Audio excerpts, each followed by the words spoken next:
Sejam muito bem-vindos ao nosso quinto passo do workshop 7 Passos da série Quebrando Barreiras.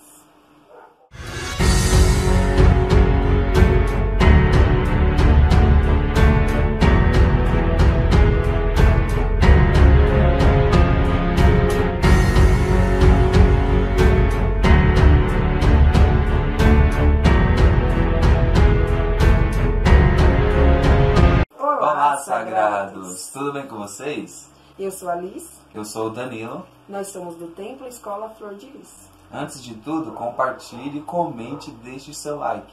E participe da enquete que nós fizemos aqui no YouTube. É só clicar aqui no iCard. Hoje o assunto vai ser incorporação, que na verdade é um dos assuntos mais polêmicos da espiritualidade. Para quem é trabalhador de casa, para quem é de igreja e até mesmo para aqueles que não entendem ou não têm conhecimento da espiritualidade. O que é incorporação? A incorporação, na verdade, ela é algo muito simples, muito sutil, porém as pessoas confundem um pouco. Então eu vou explicar um pouquinho sobre esse assunto na parte mais simples possível, tá? A incorporação, na verdade, é a ligação plásmica entre o médium e a entidade, o orixá, o espírito de luz, o mentor, o Espírito Santo, enfim. É uma conexão de plasmas entre o perispírito e o espírito, a entidade que trabalha conosco. O que acontece? Uma incorporação, o espírito não vai entrar dentro do seu corpo, tá? Muitas pessoas têm esse mito ainda de achar que quando está incorporando é porque o espírito tomou o corpo da pessoa. Não, ele não entra. Ele se posiciona em uma colocação de ligação de plasma e aí ele faz os movimentos específicos, a comunicação oral, né, mediante a mediunidade daquele médium. Então, o que acontece? Todas as pessoas em uma determinada época da vida entendiam que a incorporação era porque o espírito entrava dentro do corpo. Nenhum obsessor entra dentro do corpo. Nós temos alma, espírito, perispírito. Então, assim, não tem como tirar a nossa alma e entrar alguém no nosso corpo. A não ser que seja uma possessão demoníaca. E aí é uma outra história, que não vamos falar aqui. Quais as principais diferenças entre um médium inconsciente e um médium consciente? Outra coisa bem polêmica, né? Que as pessoas têm ainda uma certa dúvida. Então, para começar, nem o inconsciente nem o consciente perde a consciência, tá? Nós somos seres vivos, temos raciocínio, temos alma, então nós não ficamos assim, sem consciência. A diferença do médium inconsciente para o consciente é que o inconsciente, quando ele incorpora, a maioria dos médiuns inconscientes eles fecham os olhos, então eles não escutam e não enxergam, né? Aí tem a ação do espírito. Então, eles trabalham incorporados de olhos fechados. Muitas vezes, até na psicografia, o médium fecha os olhos e ele vai escrevendo. Só que ele não sabe o que ele está escrevendo, ele não viu e ele não tem a leitura daquilo. Apenas acontece. Então, a inconsciência é isso. E hoje em dia é extremamente raro um médium inconsciente. A maioria do plano espiritual já entendeu que precisávamos aparentemente estar, né, na consciência nossa, para que as pessoas entendessem que nós não ficamos em um estado fora do corpo, fora do nosso raciocínio. Então eles deixaram com que os médiuns ficassem numa posição consciente. O consciente, na verdade, é aquele que os olhos estão abertos, ele visualiza tudo ao seu redor, ele até escuta, só que as ações mediúnicas, né, da mediunidade dele é que vão fazer o contexto do atendimento. Então, por exemplo, se o médium é um médium, né, de fala, o que acontece? Naquele momento, a entidade, o espírito, ele encosta ali na pessoa e ele se pronuncia através da fala. Muitos médiuns têm vários outros dons, né? Cura, e aí ele vai trabalhar na cura com passes e etc. Então, é sobre a ação do espírito em cima do médium. A incorporação também é isso, é a ação do espírito no médium. Então, por isso que a gente fala, quando você for fazer um trabalho mediúnico, um trabalho em centro espírita na igreja, deixa o mundo lá fora, Deixe os seus problemas de lado e se entregue àquele momento para o trabalho espiritual acontecer. Se você não estiver bem psicologicamente, fisicamente, emocionalmente, o que acontece? Conversa com o pai de santo, com o regente da casa, com o pastor e diz que você não está se sentindo bem, para você tomar uma unção, tomar um passo, que seja. Qual o papel do médium diante da incorporação? O papel do médium diante da incorporação é se entregar àquele momento, né? Deixando-se ser um instrumento para o trabalho espiritual acontecer. Então, o papel mediúnico, na verdade, né? O médium, ele está ali, ele serve de ponte entre o espiritual e o físico. Então, eu sendo uma ponte para isso, eu vou me entregar nesse processo, nesse momento, e deixar com que o nosso amigo, né, o nosso mentor, o nosso espírito que esteja ali conosco, ele comande essas ações, mas com a nossa consciência alerta. É necessário estudar para incorporar? Sim, pois o estudar faz com que as nossas faculdades mentais fiquem mais ampliadas, porque é através do nosso estudo que o espírito, né, o mentor, vai trabalhar, ele vai utilizar do que você sabe para atender alguém, para te ajudar. Então, o preencher nossas faculdades mentais se faz muito necessário para o trabalho mediúnico, né? Para o trabalho do médium. Como diz o Pai João da Caridade e o Pai João de Cobu, um dos mestres da nossa casa, o médium, quando está incorporado e o mentor está falando através dele, é uma forma de estudo. Então, nós devemos deixar sempre o nosso corpo no momento do trabalho. Deixar o nosso corpo aberto para esse conhecimento, para expandir isso em nós. E também tem aquela coisa, né? O trabalho do médium é estudar para que aconteça um melhor trabalho mediúnico. Nós todos somos médiuns, que a gente já sabe, porém a gente precisa estudar a mediunidade e desenvolver isso. Então se faz necessário sim estudar, se preparar, entrar em um espaço religioso que tenha lá todos os seus sacramentos, né, todo o seu processo, e fazer os estudos e a prática. Aí sim você está preparado para fazer os atendimentos das pessoas e para fazer o seu trabalho mediúnico da melhor maneira possível. Como saber que estou incorporado? Então é muito simples, né? Parece que não. As pessoas têm muita dúvida sobre isso. O estar incorporado, na verdade, requer a sensação energética, né? A conexão primeiro, a sensação energética. Antes disso tem a canalização. Então a gente já começa por aí. A gente canaliza, se concentra, se entrega, desliga do mundo, desliga dos nossos problemas, das nossas preocupações e vai fazer o trabalho específico. Sente a conexão acontecer no momento em que é cantado um louvor, no momento em que é tocado o atabaque, no momento em que é feita uma oração na mesa, e aí você começa a fazer sentir o processo, né, da conexão acontecendo. Como eu sei que sou eu que estou falando ou se é o Espírito que está ali comigo, o mentor e tal? Muito simples. Às vezes nós levamos, né, para o trabalho espiritual todos os nossos problemas, e se a gente não está bem, a primeira coisa que eu sempre aconselho é: fique quietinho, receba um passe, converse com o regente, você não está bem naquele dia. Por quê? Se a gente não está bem, muitas vezes a gente joga a sugestão, ao invés de jogar a incorporação mesmo e o trabalho mediúnico sendo feito. Então, por exemplo, a forma de dizer, a forma de se comportar, a conduta durante o processo de trabalho e a ação específica. O espírito que está ali presente a nós é um espírito de luz. Ele já tem todo o entendimento para fazer o processo acontecer da melhor maneira possível. Porém, se utilizamos coisas do cotidiano, do dia a dia, para com as pessoas, por exemplo, você vai atender um consulente que você é meio brigado, né? Ali nós não temos brigas, divergências, família, nada disso. Então você é meio brigado com a pessoa. E aí a pessoa chegou e ela vai querer passar justamente com o seu orixá, justamente com o seu Exu, justamente com o seu mentor. É nesse momento que, se você estiver conectado, todo o seu sentimento não vai importar.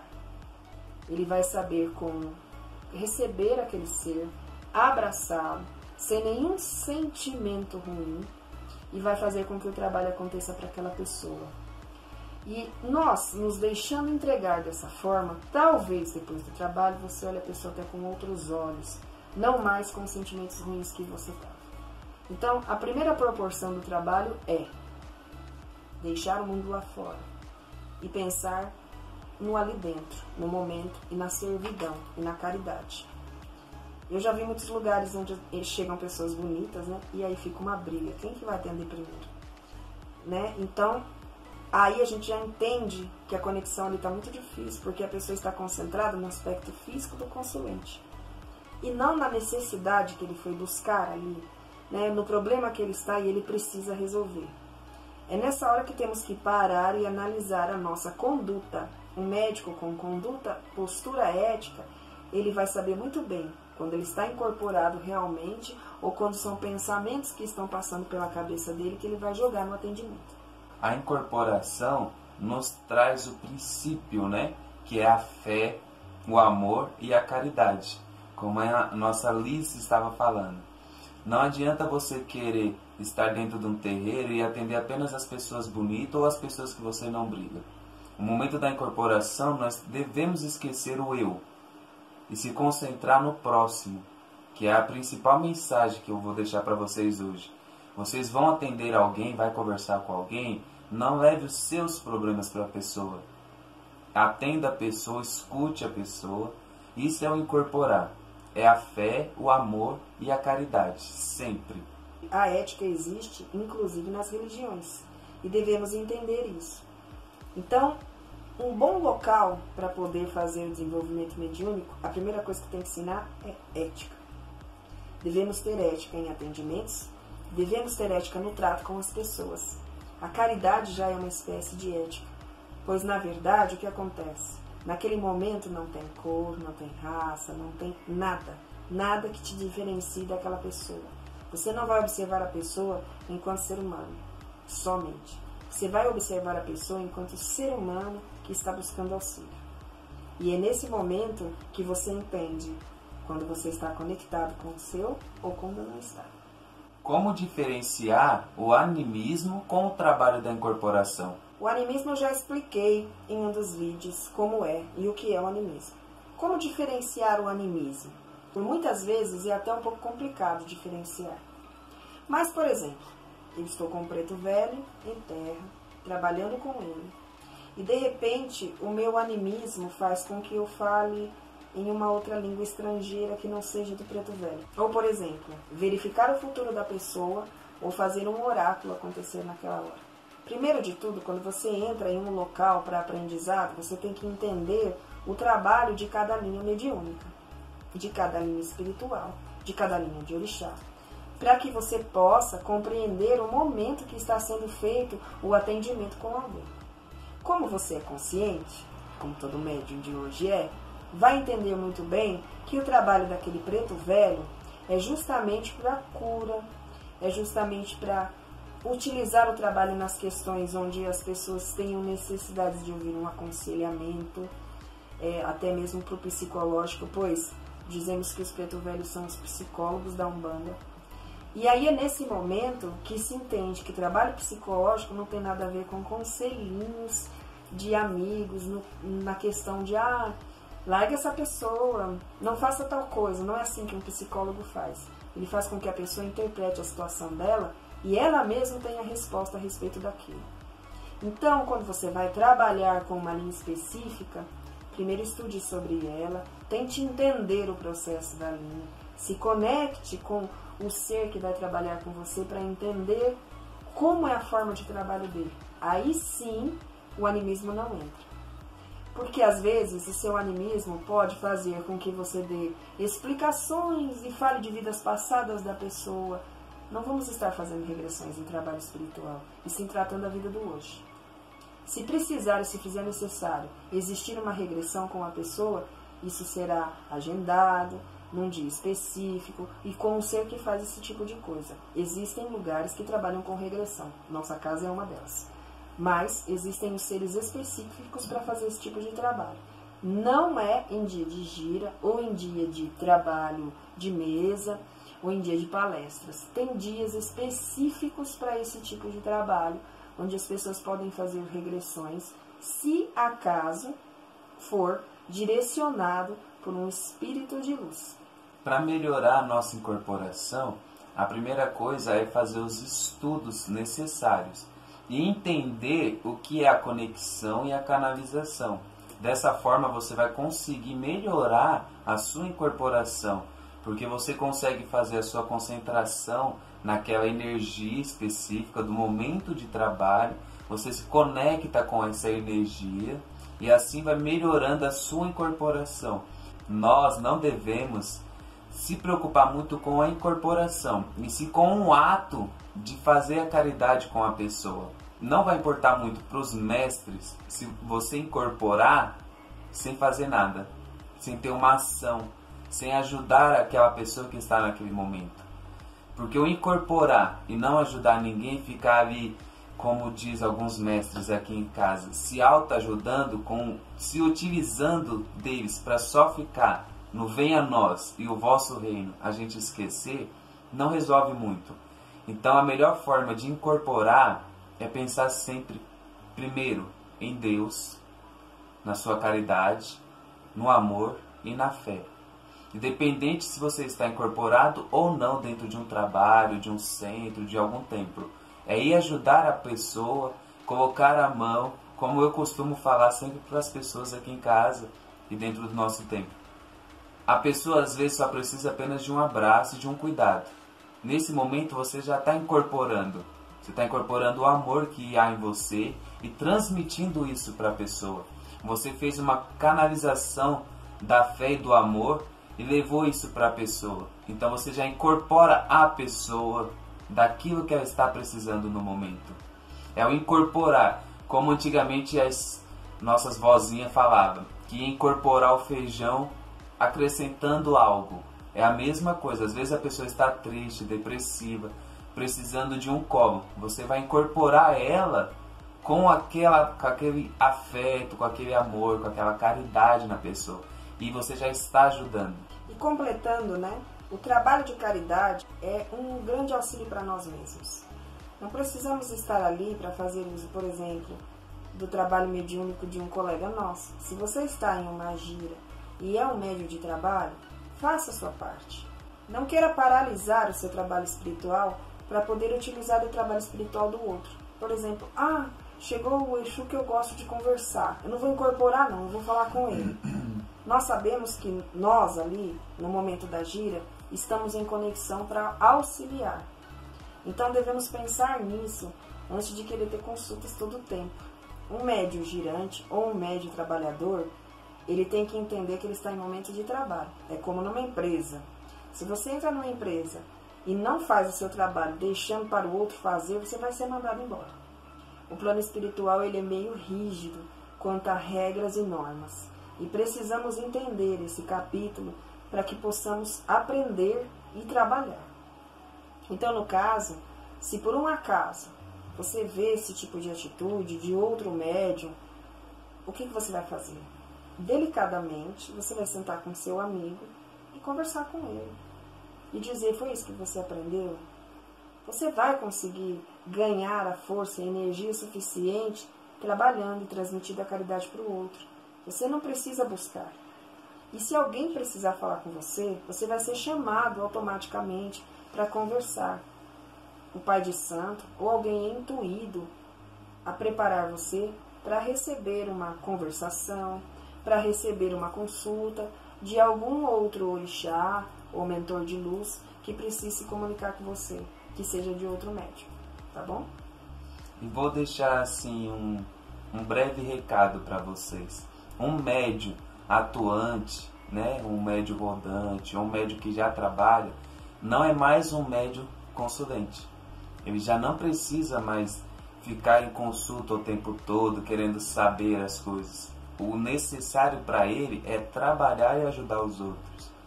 Um dia específico você vai até o pai de santo ou o pastor, né, o regente daquele templo e pergunte, sente, conversa onde você pode melhorar, o que você acha que pode mudar no trabalho, na sua vida. Tira um momento para tirar alguns conselhos, mas no momento do trabalho mediúnico, faça apenas pelos outros. Vamos esquecer o nosso eu e se preocupar com o próximo, sempre. É através disso que você vai trabalhar a sua mediunidade, a sua conexão, a sua canalização, a sua incorporação, vai ajudar a melhorar os seus chakras. Então, sempre pensando no próximo, porque quando a gente atende alguém, quando a gente ajuda alguém, a gente já está se ajudando. Porque muitas vezes nós falamos algo para alguém que naquele momento nós precisávamos ouvir. É assim que nós aprendemos muito, conversando com o próximo. Às vezes na sua história de vida você está contando para alguém, você vai lembrar de algo e vai te ajudar naquele momento. Sempre pensar que é curando que se cura. Porém, se você não estiver bem, converse com o pai de santo, o regente da casa, e peça aquele dia de descanso para você se cuidar. E na hora de conversar com seu amigo, se ele estiver fazendo algo que não possa ser legal, converse sutilmente, como um irmão. Não julgue, não critique. Ou pelo menos fale para ele conversar com o pai de santo. E coloque algumas observações. Sempre pensar que vivemos em uma comunidade enquanto estamos em uma igreja, em um centro espírita. Ali somos todos irmãos. E por mais que exista em algumas pessoas um hiperego, nós devemos entender que é o processo dela. Mas, se esse processo ocasiona um problema de trabalho, inclusive para você, se faz necessário ter uma conversação. Porque às vezes a pessoa precisa, ela acha que está tendo uma conduta certa, mas não está. Então nunca fale com julgamento. A caridade começa de nós, para nós mesmos, e se esparrama para os nossos amigos e irmãos, e assim depois para os consulentes. Então a gente tem que sempre manter uma harmonia entre os operantes desse trabalho mediúnico, que trabalham nas casas ou nas igrejas, sem julgar, sem crucificar e sem criticar. Sendo irmãos, sendo amigos, companheiros ali. Então, em primeiro lugar, eu quero dizer assim, nós vamos passar uma vivência para vocês fazerem em casa, para entenderem um pouco dessa incorporação, da conexão. Porém, nós temos um curso, isso daqui é um básico, tá? É só para vocês entenderem o que é mediunidade, quais os campos da mediunidade. Mas, se vocês quiserem fazer esse curso, nós vamos abrir as vagas. Esse curso já é pago, né? Mas a gente tem as aulas práticas em todos os campos que a gente está explicando aqui, para que você possa fazer esse trabalho mediúnico e fazer parte até da nossa casa. Então, nós temos um curso preparatório mediúnico, uma escola de médiuns mesmo, onde nós damos todo o material teórico, todas as explicações teóricas, meio parecidas com essa já, isso aqui é a introdução, e também damos as aulas práticas. Vamos lá, a prática então? Acenda uma vela branca, mentalize seu anjo da guarda e sinta a conexão com ele. Dizemos sempre que a primeira conexão que o ser faz em trabalho espiritual é com o anjo da guarda dele. Então encontre uma oração do anjo da guarda, acenda a vela e faça a mentalização com o anjo e sinta essa conexão. E continue a fazer oração em São Francisco de Assis com um copo de água. Estamos nessa semana fazendo esse trabalho unificado a São Francisco de Assis e a Escola de Médiuns do plano espiritual. Agradeço a vocês. Até o próximo vídeo. Namastê. Tá gravando? Tá. Isso vai